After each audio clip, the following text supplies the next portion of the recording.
Celui que vous voyez là, c'est un propriétaire. C'est le propriétaire de la maison devant laquelle il est. Regardez ce qu'il est en train de faire. Il est devant la porte de l'un de ses locataires. Et il regarde à gauche, à droite pour voir si personne ne vient. Regardez, il est en train d'enterrer quelque chose devant la porte de son locataire. Il est en train d'enterrer quelque chose devant la porte pour pouvoir tuer son locataire.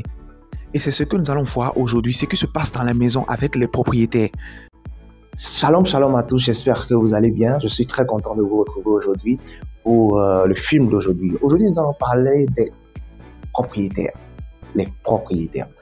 Alors, vous habitez forcément dans une maison où la plupart, vous avez des propriétaires. Est-ce que vous connaissez qui est votre propriétaire? Est-ce que vous savez ce qu'il a fait dans sa maison? Est-ce que vous savez ce qui a été enterré dans votre maison avant que la maison ne soit construite? Est-ce que vous savez tout ce qui a été fait dans cette maison avant que la maison ne soit construite, avant que vous n'habitiez dedans? Tout ça, c'est déterminant. Ça entraîne beaucoup de choses. Est-ce que vous connaissez sa moralité? Vous connaissez son cœur? Est-ce que vous avez prié?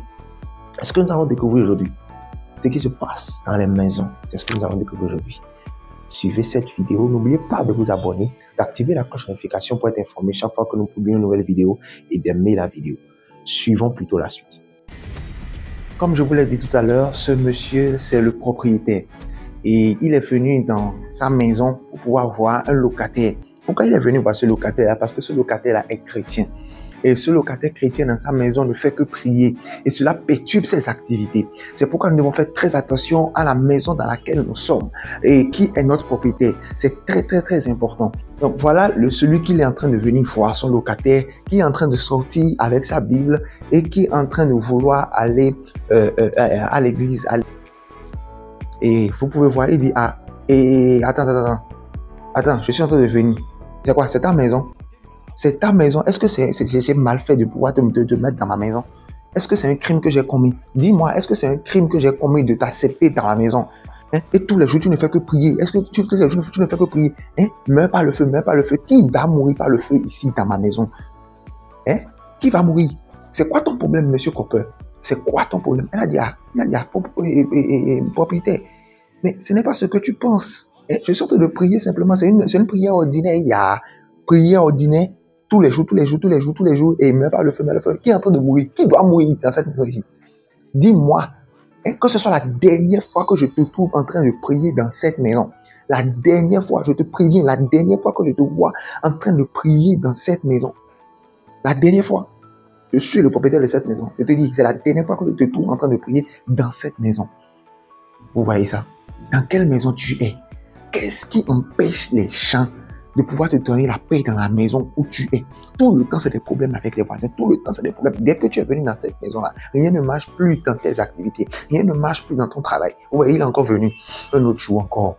Pour pouvoir, il ne fait que venir tous les jours dans la maison pour voir est-ce que quelqu'un n'est pas en train de faire quelque chose dans la maison qui va perturber son alliance, perturber ses activités. Il y a mais qui a cassé ce robinet-là? Mais pourquoi les locataires là même là se comportent même comme ça? Pourquoi ils se comportent comme ça? Et il a commencé à entendre quelque chose. Il dit, est-ce que ce n'est pas M. Cooper, la voix de M. Cooper que je suis en train d'entendre là? Est-ce que ce n'est pas lui qui est en train de prier encore? Est-ce que ce n'est pas lui qui est en train de me défier maintenant? Et M. Cooper est en train de prier. Il est en train de prier. Il dit, Seigneur, tu dois faire quelque chose dans ma vie. Quel que soit ce qui est dans ma vie qui m'empêche de prospérer comme cela se doit, qui m'empêche de m'en sortir, d'avoir le succès comme cela se doit, que cela soit détruit. Et vous voyez, le propriétaire est en train d'écouter. Le propriétaire est en train d'écouter. Il dit, après que j'ai prévenu ce gars-là de ne plus prier dans ma maison, il continue à prier. Il continue à prier dans ma maison. Ok, on va voir qui est le propriétaire de cette maison. Entre lui et moi, entre toi et moi, on va voir qui est le propriétaire.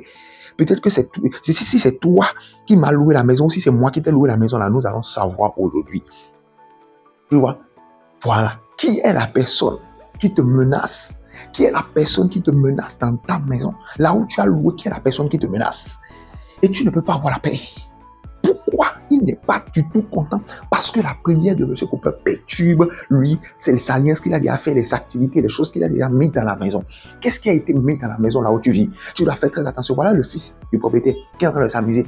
Le fils du propriétaire qui s'amuse dans la maison. Il est en train de s'amuser. Nous devons faire très attention. Nous devons prier sur les maisons dans lesquelles nous sommes. Tu ne sais pas tout ce qui a été déjà fait pour que cette maison-là soit construite. Dans le monde spirituel, tout ce qui a été enterré dans la maison, tu ne sais pas. Il a vu les habits de M. Cooper. M. Cooper a lavé ses habits. Il n'est pas venu ramasser ses habits. Ah, je vais ramasser les habits là et je vais lui amener ses habits. Tu vois un peu? Il est en train de ramasser les habits de M. Cooper pour lui amener les habits. Qu'est-ce qui a été fait dans la maison là où tu vis? Tu dois prier pour demander à Dieu que Dieu t'aide afin que la maison, tout ce qui a été fait dans cette maison là ne puisse pas avoir raison de toi. Ouais, regardez. L'enfant est venu là précisément, automatiquement, l'enfant a commencé à tomber. Pourquoi? Il a été frappé de mort. Il a été frappé d'épilepsie. Il va rester comme ça jusqu'à mourir. Ouais. Il a commencé à trembler. Monsieur Cooper est sorti, il a dit, qu'est-ce qui se passe? Ouais, son papa a mis la main sur la tête. Pourquoi? Parce qu'il s'est rappelé de ce qu'il a fait. Le papa avait déjà fait quelque chose. Dès que Monsieur Cooper était en train de continuer à prier, il est venu en même temps voir ses fétiches. Il a dit, je suis encore là. Je sais que vous, là, vous ne m'abandonnez pas, vous ne me laissez pas tomber. Il est venu voir ses fétiches.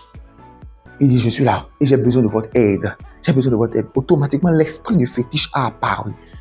Ouais, l'esprit du fétiche a apparu. Il dit, qu'est-ce que tu veux? Il dit, c'est à cause de Monsieur Cooper, le gars à qui j'ai loué ma maison là. Maintenant, parce que je lui ai loué la maison, c'est devenu problème. Tous les jours, il ne fait que prier. Mais pas le feu. Il envoie le feu tous les jours. Maintenant, je veux qu'on le tue. Je ne veux plus qu'il vive. Je veux qu'on le tue. Là, ça lui apprendra. Et l'esprit a dit, c'est tout. Il a dit, oui, c'est tout. Il a dit, prends ça.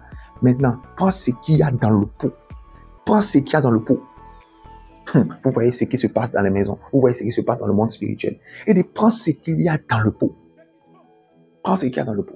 Et lorsque tu vas venir à la maison, enterre ce qu'il y a dans le pot là. Enterre ça dans, au bord de sa porte, à l'entrée de sa porte, là où il va passer. Enterre ça là. Et dès qu'il va sortir, passer par là, automatiquement, il sera frappé de mort. Ouais, regardez maintenant comment il est en train de faire. Ouais, il est venu dans la maison comme si de rien n'était. Il a tapé la porte, il a dit à Monsieur Cooper, c'est ton propriétaire, hein? Je suis là. C'est moi ton propriétaire, je suis là. Monsieur Cooper, tu es là? Tu es là, Monsieur Cooper? Ouais, regardez, il est en train de regarder à gauche, à droite, comme un voleur. Pourquoi? Parce qu'il veut faire quelque chose. Il veut créer quelque chose. Regardez, il a enterré. Ouais, il a enterré ce que l'esprit lui a remis. Est-ce que vous avez vu ce qui vient de se passer? C'est ce qui se passe aujourd'hui. Ce sont les réalités que nous vivons aujourd'hui dans nos maisons. Est-ce que tu connais le type de propriété que tu as? Est-ce que la maison dans laquelle tu es, est-ce que tu sais ce qui a été enterré là? Est-ce que tu sais ce qui a été fait là? Beaucoup de gens vivent dans les maisons. Vous allez voir, avant, ils prospéraient normalement. Ses activités marchaient correctement. Mais dès qu'il est venu dans cette maison-là, ses activités ont commencé à ne plus marcher. Ses activités n'avancent plus. Ses activités n'évoluent plus. Sa vie n'avance plus. Pourquoi? Parce que quelque chose a déjà été enterré dans cette maison-là. Quelque chose a déjà été fait dans cette maison. Et c'est pourquoi tu dois prier. Si tu n'as pas encore reçu Jésus dans ta vie, tu dois recevoir Jésus dans ta vie. C'est important. Sinon, ce serait inutile toutes les prières que tu vas faire. Tu dois recevoir dans ta vie et prier sérieusement. Lorsque tu sors de la maison, est-ce que tu pries? Avant de rentrer dans cette maison, est-ce que tu as prié? Normalement, avant de rentrer dans une nouvelle maison, tu dois prier, consacrer la maison à Dieu, prier pour détruire tout ce qui a été déjà fait dans cette maison-là contre toi, qui pourrait influencer ta vie, qui pourrait influencer ton foyer, influencer ta famille, influencer tes affaires. C'est très important, tu dois prier. C'est très, très important. Est-ce que tu l'as fait? Est-ce que tu connais le type de propriété que tu as? Est-ce que tu sais? Regardez ce que ce propriétaire a fait. Il a voulu tuer ce type-là tout simplement. Pourquoi? Parce qu'il ne fait que prier tout le temps. Tout simplement parce que ses prières dérangeaient tout ce qu'il a déjà enterré dans la maison. Tout ce qu'il a déjà mis dans la maison. C'est à cause de ça qu'il a voulu le tuer. C'est pourquoi à cause de ça il a mis quelque chose sur sa voix. Mais la Bible a dit dans le livre d'Ésaïe 54, verset 17 que toute arme forgée contre nous sera sans effet. Sans effet. Et il dit encore dans Ésaïe 49, verset 26 que tes ennemis mangeront leur propre chair et boiront leur propre sang. Quel que soit ce qu'ils feront contre toi, cela ne marchera pas. C'est pourquoi tu dois prier. C'est pourquoi tu dois prier. Tu dois remettre ta maison dans les mains de Dieu, ta famille dans les mains de Dieu. Avant de sortir, tu dois prier pour que Dieu puisse te protéger, pour que la main de Dieu repose sur toi, pour que la main de Dieu repose sur tes affaires. C'est très important que tu pries pour sécuriser ta maison, parce que tu ne sais pas ce qui a été fait. Tu dois prier pour annuler tout ce qui a déjà été fait dans la maison avant que toi, tu ne viennes là. C'est ça qui est à l'origine de beaucoup de problèmes que les gens ont aujourd'hui. J'espère que tu es en train de comprendre. Tu vas voir dans la suite ce qui s'est passé.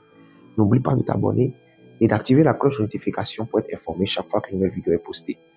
Alors, suivons plutôt la suite. Regardez, il a enterré, il a enterré ce que l'esprit lui a remis. Il a enterré ça là, en sachant que dès que M. Cooper va sortir, il va marcher dedans, il va mourir. C'est des réalités qui se passent dans beaucoup de maisons. C'est des réalités qui se passent. Pour certaines personnes, ce n'est pas forcément la mort. Pour certaines personnes, c'est des situations difficiles, c'est des problèmes. Vous voyez, c'est pourquoi il est très important de prier. C'est pourquoi nous devons prier.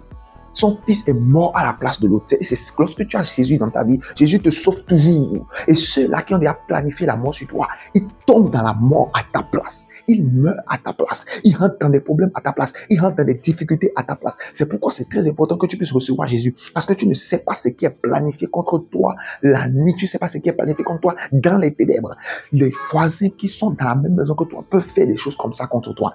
Ton propre propriétaire peut faire des choses comme ça contre toi. Si tu n'es pas protégé, si tu n'es pas protégé par Dieu, tu ne peux pas t'en sortir parce que nous sommes dans un monde dangereux, dans un monde mauvais. C'est pourquoi tu dois recevoir Jésus dans ta vie. Si tu n'as pas encore reçu Jésus dans ta vie, va en bas de la vidéo et mets dans les commentaires: je veux recevoir Jésus dans ma vie. C'est très urgent pour toi. Écris: je veux recevoir dans ma vie, et nous allons t'aider à recevoir Jésus dans ta vie.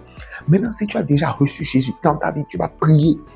Tu vas prier avec nous, tu vas dire: Seigneur, tout ce qui a déjà été enterré dans la maison où je vis et qui m'empêche de prospérer dans cette maison, qui m'empêche d'évoluer, qui m'empêche d'avoir la paix dans ma famille, dans mon foyer, Seigneur, que cela soit déterré par ta puissance maintenant au nom de Jésus. Prie maintenant, prie maintenant, prie maintenant, prie maintenant. Tout ce qui a déjà été enterré dans la maison où je vis, tout ce qui a été enterré comme talisman, comme envoûtement, comme n'importe quoi que ce soit, qui m'attaque maintenant, qui m'empêche, moi, maintenant que je suis dans cette maison-là, de prospérer, d'évoluer, d'être béni, que cela soit déterré maintenant par la puissance du Saint-Esprit au nom de Jésus. Deuxième prière que tu vas faire, tu vas prier, tu vas dire: Seigneur, révèle-moi la vraie nature de ceux-là qui sont dans la maison où je suis. La maison où je suis, mes voisins, mon propriétaire. Révèle-moi leur vraie nature. Révèle-moi leur vraie nature. Quelle est leur vraie nature? Quelles sont leurs vraies intentions avec moi? Qu'est-ce qu'ils font dans les noirs et que je ne sais pas? Parce que Dieu a dit dans Jérémie 33, verset 3, que appelle-moi le jour de la détresse, je te répondrai, je te montrerai les choses cachées que tu ne connais pas. Donc tu dis: Seigneur, révèle-moi maintenant les choses cachées maintenant que je ne connais pas. Les choses qui sont cachées maintenant dans les ténèbres et que je ne connais pas. Révèle-moi ces choses maintenant au nom de Jésus. Révèle-moi ces choses cachées, Seigneur. Révèle-moi ces choses cachées, Seigneur. Troisième prière que tu vas faire maintenant, tu vas prier, tu vas dire: Seigneur, tout ce qui est fait dans le monde spirituel contre moi, pour pouvoir me faire du mal, pour pouvoir m'envoûter, pour pouvoir me tuer, pour pouvoir tuer les membres de ma famille, pour pouvoir détruire ma famille, que cela retourne à l'envoyeur. Tout ce qu'ils sont en train de faire, de la même manière que dans ce film-là. Et c'est le fils du propriétaire même qui a reçu maintenant le coup que le propriétaire voulait faire maintenant à ce monsieur-là. Tu vas dire: Seigneur, que tous ceux qui sont en train de planifier contre, comme mort, accident, maladie, comme plan de quelque nature que ce soit contre moi, pour me faire du mal, que cela retourne à l'envoyeur, que cela retourne à l'envoyeur, que cela retourne à l'envoyeur, et que ta protection divine soit sur moi 24 sur 24 au nom de Jésus. Seigneur, protège-moi 24 sur 24, protège-moi 24 sur 24 au nom de Jésus. Au nom puissant de Jésus, nous avons prié. Si tu as fait cette prière, sois béni. N'oublie pas maintenant de soutenir la chaîne en t'abonnant à la chaîne et en activant la cloche de notification. Là, tu seras prévenu chaque fois qu'une nouvelle vidéo est postée. Et n'oublie pas d'aimer la vidéo et de partager la vidéo. Si tu aimes la vidéo, ça permettra à la vidéo d'être mieux référencée. Le maximum de personnes vont voir la vidéo. Merci beaucoup à toi. À la prochaine. Sois béni. Shalom, shalom.